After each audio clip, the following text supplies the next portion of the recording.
Hello, and welcome to Alpha Male Podcast, seeking to make godly men strong and strong men godly. And we don't apologize for that. We are made in the image of God, strong, dominant, and in control. Let's talk about one of those things. Strong. I think strong spiritually, mentally, and physically. That's part of it. Your body is a gift of God, a temple. If somebody gives you something, you should appreciate it and take care of it. How much more if God gives you something, an earthly tent that you dwell in here on this earth? That's what we're going to talk about today. Average Joe's fitness. Fitness for the average Joe. I should start by saying I'm not a doctor. I'm not telling you you should do this. I'm telling you if it were me and I had to start from a very basic level, this is what I would recommend to myself. Probably consult a doctor if you have any underlying health issues or before you start some kind of exercise program. All right, liability junk aside. Let's say you've never been in good shape or you find yourself really out of shape. Let me tell you, I've been there. I was a fat kid at one point in school, particularly growing up in the South. I was very fat going into high school. I mean, really fat. I was maybe 50 pounds heavier than I am now. And it wasn't all muscle. That was freshman year. By senior year, I was one of the most in-shape kids in school. There was a time I went out for wrestling. It was a sport I wanted to play. And I was fat at the time. This is my very first sport. And we had a track, a course that we were supposed to run. I could not run to the first turn without stopping. By the end of that year, I was running for miles and miles. So I know what it's like. I didn't pop out of my mom's womb with a six-pack. By God's grace, I've been in pretty good shape for the past 20-something years. There was maybe when I was a police officer, and I wasn't in horrible shape. I still worked out quite a bit, but I was a couple of pounds heavier than I should have been. And again, I got back into better shape, and that was probably 10-ish years ago or more. So I know what it's like. And let me start by saying this is a basic program for getting into fitness from basically zero. You already go to the gym twice a day, lift heavy things, run really fast. Congrats. That's great. Maybe you want to listen to this anyway. Maybe there's some good tips in there. Maybe you want to share it with a friend. But this is for a person that is going to start out on that path to better fitness. Take care of that earthly tent they've been given. Part of being a man is be able to provide and protect and be strong. And again, there's a lot more to strength than just physical, but physical is part of it. With all those things being said, let's start out. Here's what I would recommend. Start out your first week. And when I say this, know that Sabbath is an exception. Your day of rest is a command from God. You shall rest. So when I say every day, that's except Sabbath if I say every day. For your first week, walk around the block. Walk around the block. You might think, well, some people's blocks are bigger than others. Yeah, life's not fair. If you live out in the country and you literally don't have a block, you live on a long dirt road, then walk down the road for, let's say, 1.5 miles. But walk around the block. And you might be thinking, oh, that's super easy. Well, good, then it should be easy to do. And you might think, how effective is that really going to be? Well, it's going to be a lot more effective than sitting down in front of Netflix and scrolling through TikTok or whatever it is on your phone. It's going to be a lot more effective than that. The whole point, yeah, it's easy. Then it should be easy to get started and do. And I don't care whether you do it in the morning or in the evening. Some people like to work out in the morning. Some people like to work out in the evening. Some people like to do both. I don't care. Whichever that is for you, pick one. I would say a little tip, because it's going to make it far harder to make excuses. When you get home, you turn your car off. Before you go in the house, if you can, do this walk then. You're a lot more likely to do it than if you go inside and get distracted and, oh, this isn't done and the dishes aren't done and laundry needs to get done. And I know you could say, oh, I'll go in and start those and then I'll go for a walk. But a lot of times that doesn't happen. So just a tip from me. You're coming home from work. go for the walk, either on your way home or when you get home and you park your car, before you even open the door, before you let yourself go inside and sit down. Walk around the block. If you have to go get your dog or something, then don't sit down. Go for that walk. Just walk around the block every day. That's it. That's your first week. And you're getting your body in the habit of doing some physical activity every day, which is a good thing. Now, going into week 2. Now, a lot of people hear the term running, and they're like, oh, running, I'm out. Can't run, don't want to run, not gonna run. I would say really, really give some hard thought to running. But if you're absolutely not going to, then substitute when I say running for putting on a pack and putting some weight in it. It can be a light pack, especially to start out with. You can put a half a dozen water bottles in it. Whatever, bag of beans, whatever it is. You can start getting a little bit more resistance if you're absolutely not going to run. But I would submit, try this in week 2. Pick one of the sections on that block. It can be the shortest section. It can be the downhill section. I don't care. Pick one section and run that section of the block. And walk the other 3. I don't care if you run the first one and get it out of the way and walk the last 3, or you got to psych yourself up and you run the last one, walk the first 3, or it's somewhere in the middle. I don't care. It's less important that you actually do it than what exact order it is. So pick one of the sections and run it and walk the other 3 for your every other day, your day 1.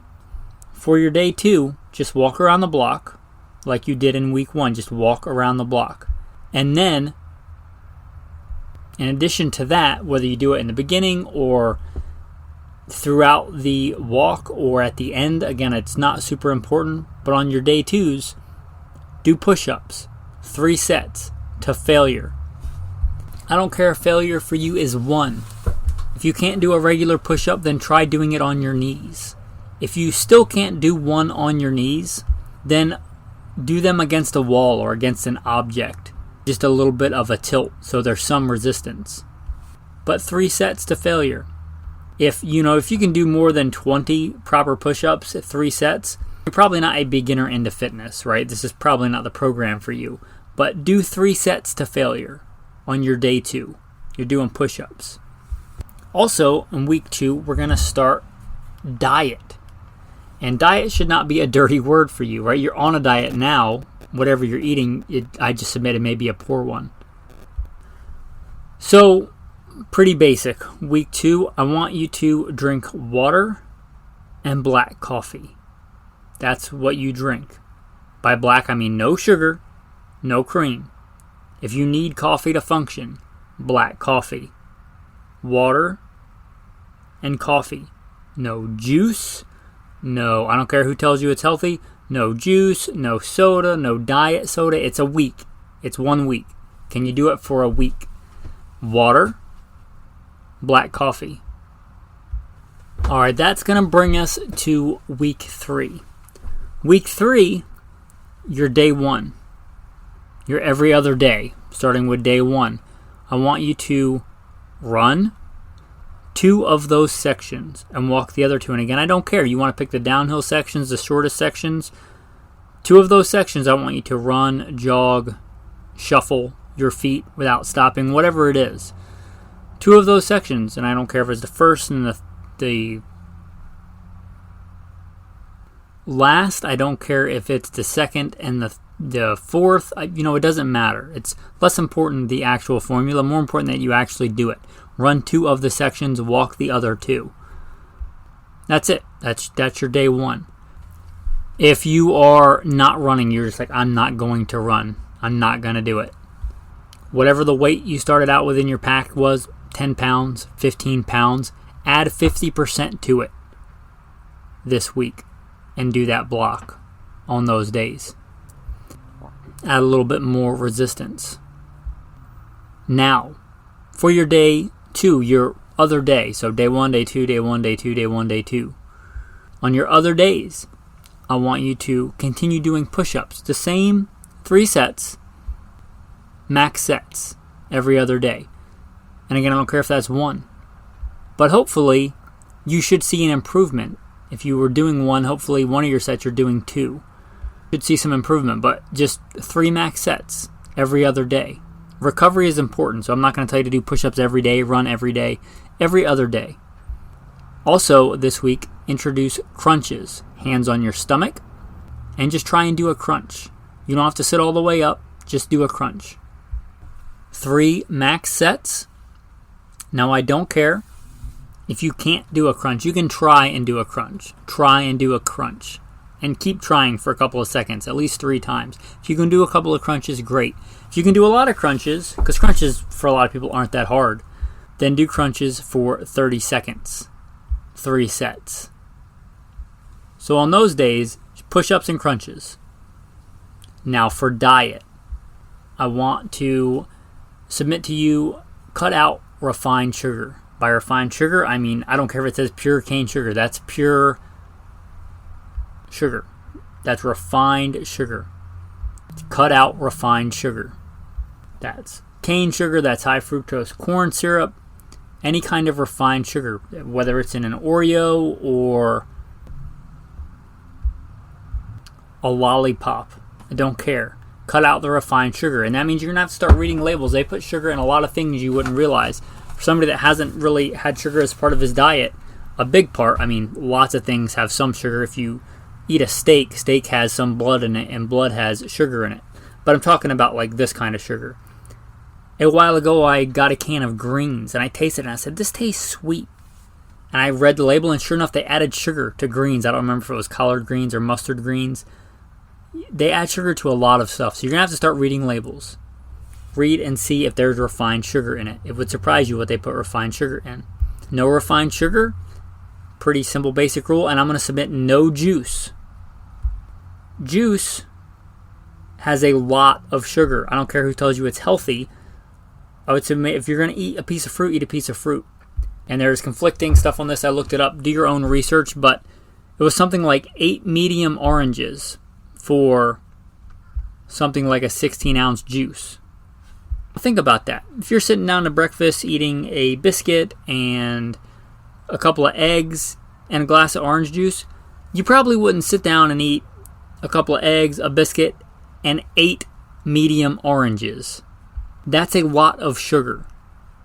So no juice. If you want to eat a piece of fruit, eat a piece of fruit. Eat 2 pieces of fruit. That's better than eating 8 pieces of fruit. I would submit no juice. Now here's the good news. If you want to start introducing cream back into your coffee, go for it. I'd say cream is fine, especially since you've been drinking black coffee. Try it with just a cream. You may find that's good enough the way that it is. By cream, I mean half and half, stuff like that. A lot of the artificial stuff has a ton of artificial sugar in it, so be careful. But cream is okay, and also any of the sugar substitutes, they're not great. I would say try it without it, but if you really have to have it, Splenda or something like it. But a lot of those like creams that aren't really cream, like high fructose corn syrup. It's like the first ingredient. So avoid those, but it's okay to put some of that stuff back in your coffee, I would submit. Also, stay away from regular soda. If you absolutely have to have soda, go to the diet soda. And again, Sabbaths are different. If you want a Coca-Cola on your Sabbath or a glass of juice on your Sabbath or whatever, that's Sabbath. But throughout the week, try and stick to this if you can. Now, week 4. Week 4. Day 1. Should be no surprise. 3 of those sections. Run them. I don't care if it's the first 3. I don't care if it's the last 3. I don't care if you want to take a break in the middle. 3 of those sections. Run them. Walk 1. Those are your day 1s on week 4. Let's keep it super simple. Day 2. Push-ups. This is week 4. I want you to do 4 sets. Where you're doing 3, now do 4 sets to failure. Again, I don't care if that's 2 of each set. 2 on each set. I don't care if you're still doing them against the wall or doing knee push-ups. That's okay. But you can do a couple of knee push-ups, so try and do a regular push-up if that's where you're at. But that's your day 2. Push-ups, 4 sets. Also going to introduce another exercise. Well, 2 more. 1 more for arms and 1 more for abs. Dips. You can use a stair, you can use a stool, you can use a footlocker, as we did in the Marine Corps. Pretty much anything like that. Anything that's just a basic shelf. The edge of your bed. Dips. You should try and go down so that your arms are at like 90 degrees. But again, start where you're at. If you can only go down an inch, 2 inches, do that. And do 4 sets of those too. First time doing them, you're probably not going to do that many, especially after push-ups. But do 4 sets of them. Again, it's less important exactly how you do it. You want to do a set of push-ups, a set of dips, set of push-ups, set of dips, or you want to do all your push-ups and all your dips. Go ahead. More important that you do them. And then crunches, 4 sets. 4 sets, and I'm going to let you pick one other ab exercise. You can either do leg lifts, so laying down after you've done your crunches, put your hands under your butt and lift your legs. Start with them like an inch off the I almost said deck, like a Marine. An inch off the floor up to vertical and then back down. You may not be able to do them all the way. If you can't do them like that, then do them with your knees bent. Leg lifts. Doing them with your knees bent is substantially easier, so if you can't do them regular, at least one, try and do them with your knees bent. You can do that, or you can do planks. Either one. If you can do planks for a long time, and by long for a beginner, I'm saying more than like 10 seconds at a time, maybe switch to leg lifts. But if you want to do planks instead this week, that's fine. 4 sets. Again, I don't care if you want to do a set of crunches, a set of planks, or a set of crunches, a set of leg lifts, or do all your crunches and all your leg lifts. That's basically it. And I should go back. If you are not running, if you're doing the backpack thing, you can either go farther or go heavier, depending on really which one you want to do and which time. So if you're not running and you're doing the pack, add 50% more weight, do the same thing, or keep the same amount of weight and go 2 blocks. Do a whole other block. Whichever one you want to pick on that is fine. For diet, here's the good news. I'm going to recommend you stay on it. That's it. You don't have to do anything different.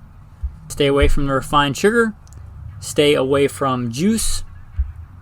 If you stick with this, that's 4 weeks. That's 1 month. And I'm honest about this. If you do this, if you honestly do this for 4 weeks and you still want to do more, then you'll probably have a pretty good idea of, hey, I want to actually sign up for a gym instead of just signing up for a gym and never going and wasting your money. You decide, hey, I want to start lifting weights, or I need a more strenuous program than this. Literally, if you do this for 4 weeks, contact me at goodshepherdtraining.com. I'll try and point you in the right direction. goodshepherdtraining.com. I don't want to hear why you can't do this or do that or do that. If you've done this for 4 weeks, or maybe you missed a day or 2 days or whatever it is, because you a legit reason, not an excuse. You've done this for 4 weeks. If you want to contact me, goodshepherdtraining.com. Maybe then you start looking at a more strict diet, a more strenuous exercise program, whatever it is. But that's 1 month. If you can do it for a month, you can probably continue to do it. By then, you've probably solidified some pretty good habits of exercising every day, every morning, in the evening, whatever it is. Sticking to a diet, even if it's something so simple as for 1 week you're just going to drink water and black coffee. Hopefully not only will your body get stronger, your mind and your discipline hopefully will grow stronger as well, because they're like other muscles. You use them, they get stronger. Anyway, I hope this was helpful. If you're already really big into fitness, hopefully you share it with somebody that could use it. I do this podcast to serve. Right? God calls us to serve and shares the talents we've been given. I'm blessed to be very fit, very physically active. I want to share that with you, and I don't expect everybody to be where I am. I don't expect everybody to have a 6-pack, or I'm not even going to tell you how much weight I can lift, or pull-ups, or push-ups, or whatever. Just get started. That's often the hardest part, even for me, is just showing up to the gym, even when I don't feel like it, even when I'm tired. Even when it's been a crappy week, even when it's 2 hours later than it normally is, whatever the reason, just show up and put out. Tactical tip of the day: if you love chocolate, you don't have to give it up. If I talked about this diet, most what they call milk chocolate, dark chocolate, if it's like, let's say 60% cocoa, what they put on there, that means it's like 40% junk. Corn syrup or sugar or whatever it is. 100% cocoa chocolate. You'll usually find it in the baking section. Sometimes you find it now because it's becoming more popular with keto and whatever in other sections. However, you'll often find it in the baking section. 100% cocoa. It's good stuff. It's healthy. It doesn't have sugar in it. You can still have that. So if you're really wanting some chocolate, you can get some of that. It's good, it's healthy, a lot of antioxidants and fiber and stuff like that in it. Do not expect a sweet treat. It is not that. But that's your tactical tip of the day, some tactical chocolate. Tactical verse of the day. Blessed be the Lord my rock, who trains my hands for war and my fingers for battle. With that, men, thanks for listening and have a blessed day.